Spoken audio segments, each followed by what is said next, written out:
హైదరాబాద్లోని నాచారం మల్లాపూర్ పారిశ్రామిక వాడలో మాజీ మంత్రి జగదీశ్వర్ రెడ్డి, ఉప్పల్ ఎమ్మెల్యే బండారి లక్ష్మారెడ్డి పర్యటించారు. రాష్ట్ర ప్రభుత్వం Hyderabad industrial lands transformation policy పేరుతో కోట్లు పలికి భూముల్ని తక్కువ ధరకు అమ్మే ప్రయత్నం చేస్తుందని జగదీశ్వర్ రెడ్డి ఆరోపించారు. రాష్ట్రంలో ఒక పెద్ద కుంభకోణానికి చేయటానికి ప్రభుత్వం యత్నిస్తుందని విమర్శించారు. కాపాడుకుందాం ఇండస్ట్రియల్ భూములను, ఖబర్దార్ రేవంత్ రెడ్డి, ఖబర్దార్ రేవంత్ రెడ్డి. అడ్డుకుందాం 5 లక్షల కోట్ల స్కామ్ను, అడ్డుకుందాం 5 లక్షల కోట్ల స్కామ్ను.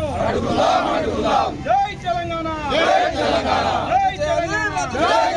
ప్రభుత్వం ఏదైతే పాలసీ తీసుకొచ్చి Hyderabad industrial land transformation policy భూమి యొక్క వినియోగాన్ని మార్పిడి చేసేదానికి మల్టీపర్పస్ వినియోగానికి తీసుకురావడం జరిగింది పాలసీ.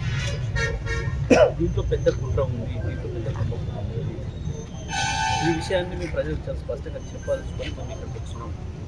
ఇది ఎప్పుడో 40-50 సంవత్సరాల క్రితం ప్రభుత్వం ఏర్పాటు చేసిన ఇండస్ట్రియల్ ఏరియా నాచారం హైలైట్. ఇది 700 ఎకరాలతో మొత్తం. ఇక్కడ ఇవాళ గజం ఎక్కడ చూసినా ఎక్కడ మాట్లాడినా మెయిన్ రోడ్డు మీద చూస్తేనేమో దాదాపు 2.5-3 లక్షలు 4 లక్షలు